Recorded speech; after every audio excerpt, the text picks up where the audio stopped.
दोस्तों मैं आशा करता हूँ आप सब लोग ठीक होंगे, सेफ होंगे। दोस्तों आज हम इस वीडियो में एक बहुत ही इंपॉर्टेंट टॉपिक के ऊपर बात करने जा रहे हैं जो बहुत ही ज़रूरी है। दोस्तों आज हम इस वीडियो में बात करेंगे ग्लोबलाइजेशन के ऊपर। कम्प्लीटली आज हम देखेंगे, बहुत ही सिंपल सा प्रोसेस में मैं आपको समझाऊंगा कि ग्लोबलाइजेशन क्या है, क्या कॉसेस है, क्या पॉजिटिव और नेगेटिव इफेक्ट है ग्लोबलाइजेशन के।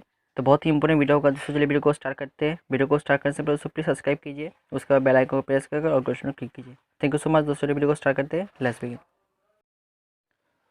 दोस्तों ग्लोबलाइजेशन की अगर हम सिंपल सी भाषा में समझे, मैं आपको कोई डेफिनेशन की वाइज नहीं समझाऊंगा, मैं बहुत ही सिंपल से आपको समझाऊंगा।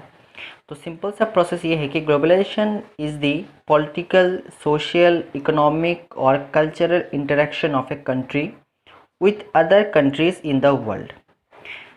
दोस्तों हर कंट्री का पॉलिटिकल, सोशल, इकोनॉमिक और कल्चरल एक ढांचा होता है। तो सभी कंट्री के जितने भी पॉलिटिकल, सोशल, इकोनॉमिक और कल्चरल इंटरेक्शन है वो अभी क्या है कि दूसरे कंट्री के साथ इंटरेक्ट करते हैं। कैसे करते हैं? टेक्नोलॉजी के द्वारा। सपोज़ अमेरिका में अगर कोई न्यू फैशन ट्रेंड में आया है तो हमें पता चल जाता है। कैसे पता चल जाता है? Due to technology. अगर अमेरिका में कोई फंक्शन चल रहा है, अगर कोई कल्चरल कोई इम्पोर्टेंट चीज़ हो रहा है तो हमें पता चल जाता है, क्योंकि हमारे पास मोबाइल से, कंप्यूटर से, ये सब के द्वारा हमें पता चल जाता है। तो ये एक इंटरेक्शन है। ऐसे अगर अगर पाकिस्तान में कोई पॉलिटिकल कुछ होता है या फिर सोशल कुछ होता है, हमें पता चल जाता है। तो ये क्या हो रहा है? ये एक कंट्री का जितने भी पॉलिटिकल, सोशल और इकोनॉमिक, कल्चरल जो इंटरेक्शन है, जो भी चीज़ें हैं, वो दूसरे कंट्री में पहुंच रहा है। कैसे पहुंच रहा है? Due to technology.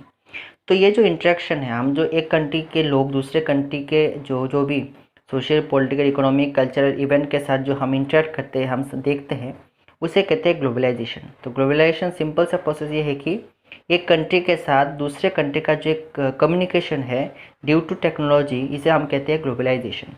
तो ग्लोबलाइजेशन क्या है? अगर हम मोटे मोटे भाषा में समझे तो ये है कि वर्ल्ड में जितने भी कंट्रीज है वो कंट्री एक दूसरे के साथ इंटरेक्ट करते हैं ड्यू टू टेक्नोलॉजी। फ़ोन हो गया, कंप्यूटर हो गया, ईमेल हो गया, फैक्स हो गया, इसके द्वारा हम वेरियस कंट्री के साथ इंटरेक्ट करते हैं, कम्युनिकेशन रखते हैं। तो इसे कहते हैं ग्लोबलाइजेशन। दोस्तों अब हम बात करते हैं कि ग्लोबलाइजेशन का क्या कारण है, क्या कॉजेज़ है। दोस्तों सबसे पहले जो कॉजेज़ है वो है टेक्नोलॉजी, क्योंकि टेक्नोलॉजी के बिना ग्लोबलाइजेशन संभव ही नहीं है। विदेश में क्या चल रहा है, वेस्टर्न कंट्रीज़ में क्या चल रहा है, साउथर्न कंट्रीज़ में क्या चल रहा है, ये सब चीज़ें हम कैसे पता चलते हैं? Due to technology. जैसे कि न्यूज़ हो गया, मोबाइल हो गया, इसके द्वारा हम बाकी कंट्रीज़ के साथ हमारा जो रिलेशन है वो मेंटेन करते हैं। तो इसके लिए टेक्नोलॉजी एक बहुत इंपॉर्टेंट कॉज है। दूसरा दोस्तों अगर हम कॉसेस की बात करें तो वो है इंटरनेशनल ऑर्गेनाइजेशन। जब दोस्तों यूएन या फिर वर्ल्ड बैंक या फिर आईएमएफ जब बना था, उसके बाद ही वर्ल्ड के जितने भी कंट्रीज है वो एक दूसरे के साथ रिलेशन में आए थे। तो एक तो होगा आपका टेक्नोलॉजी अभी भी ग्लोबलाइजेशन है उसको मेंटेन करते आ रहा है। अगर टेक्नोलॉजी ख़त्म हो जाएगा तो हम एक दूसरे कंट्री के साथ रिलेशन नहीं रख पाएंगे। तो टेक्नोलॉजी के बाद इंटरनेशनल ऑर्गेनाइजेशन एक बहुत बड़ा इंपॉर्टेंट कॉज है।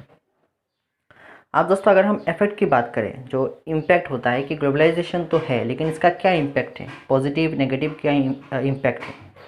दोस्तों सबसे पहले अगर हम पॉजिटिव इफेक्ट की बात करें तो सबसे पहले आता है ग्लोबलाइजेशन के द्वारा जो जॉब्स फैसिलिटी है वो इंक्रीज़ हुआ है हर कंट्री में। आप देखेंगे जो एमएनसीज है, उनके तो मल्टीनेशनल जो कंपनीज है वो हर कंट्री में है। तो इसके लिए जो जॉब फैसिलिटी है वो इंक्रीज़ हुआ है। पहले ऐसा नहीं था। पहले क्या था कि हर कंट्री का लोग अपने कंट्री में काम करते, लेकिन अभी क्या है कि एक कंट्री का जितनी भी कंपनी है वो दूसरे कंट्री में जा रही है। तो इसके लिए क्या है, जॉब फैसिलिटी हर कंट्री में बढ़ रहा है। तो ये एक बहुत ही अच्छा इफेक्ट है। दूसरा इफेक्ट तो ये है कि ग्लोबलाइजेशन के द्वारा जो फॉरेन कैपिटल्स है हर कंट्री में वो इंक्रीज़ हुआ है। जैसे कि इंडिया की बात करें तो इंडिया में फॉरेन कैपिटल स्टॉक पहले की तुलना में बहुत ज़्यादा है। अगर हम विदेशों की बात करें तो हर कंट्री में जो आपका फॉरेन कैपिटल्स है वो बहुत ही अच्छे स्टेज में है, तो स्टॉक जो है वो बड़ा है। अब दोस्तों बात करते हैं कि नेगेटिव इम्पैक्ट क्या है। तो नेगेटिव इफेक्ट की बात करें तो एमएनसीज के द्वारा, जो एमएनसीज हर कंट्री में जा रहे हैं, इसके द्वारा गवर्नमेंट अपने इकोनॉमिक डिसीजन लेने में जो पावर है वो कम हो रहा है, क्योंकि एमएनसी खुद अपनी पॉलिसीज़ के द्वारा हर कंट्री में अपना बिजनेस करते हैं। तो जिस कंट्री में एमएनसी जाती है उस कंट्री के जो गवर्नमेंट का जो पावर है, इकोनॉमिक डिसीजन मेकिंग की जो पावर है वो कम हो रहा है। ये जाहिर सी बात है, क्योंकि विदेश से एक कंपनी अगर हमारे देश में आ रहा है तो उसके पॉलिसी के द्वारा ही काम करेगा। ऐसा तो नहीं क्योंकि अगर इस कंट्री में ना हो तो वो दूसरी कंट्री में चला जाएगा। तो इसके लिए जो एमएनसीज के एंट्री के द्वारा हमारे गवर्नमेंट का जो इकोनॉमिक पॉलिसी मेकिंग का डिसीजन है वो रिड्यूस हो रहा है। दूसरा दोस्तों ये है कि अदर कंट्रीज़ के जितने भी कल्चर है, जो वेस्टर्न कंट्रीज़ के जो कल्चर है वो हमारे हर कंट्री में डोमिनेंट हो रहे हैं। इसके लिए हर कंट्री का अपना अपना कल्चर जो है वो वीक हो रहा है। जैसे कि आप देख सकते हैं कि हमारे देश में डोमिनोज़, पिज़्ज़ा, ये हमारे देश के नहीं है, ये वेस्टर्न कल्चर है, लेकिन हम बहुत ही पसंद करते हैं। पिज़्ज़ा, बर्गर, ये क्या है? वेस्टर्न कल्चर है, वेस्टर्न फूड है। तो इसके लिए हमारा खुद का कंट्री का जो कल्चर है वो कहीं ना कहीं हम खो रहे हैं। तो ये बहुत ही नेगेटिव इम्पैक्ट है। दोस्तों यहाँ पे हम इस वीडियो को एंड करेंगे। इस वीडियो में हमने कम्प्लीटली ग्लोबलाइजेशन क्या है, क्या कॉजेज़ है, क्या इम्पैक्ट है, इसके ऊपर बात किया है। तो मैं आशा करता हूँ आपका डाउट क्लियर होगा दोस्तों। लेकिन फिर भी अगर आपको डाउट है मुझे कमेंट में बोल सकते हैं। तो थैंक यू सो मच। तो आज के लिए इतना, गुड बाय, चलिए, स्वस्थ रहिए।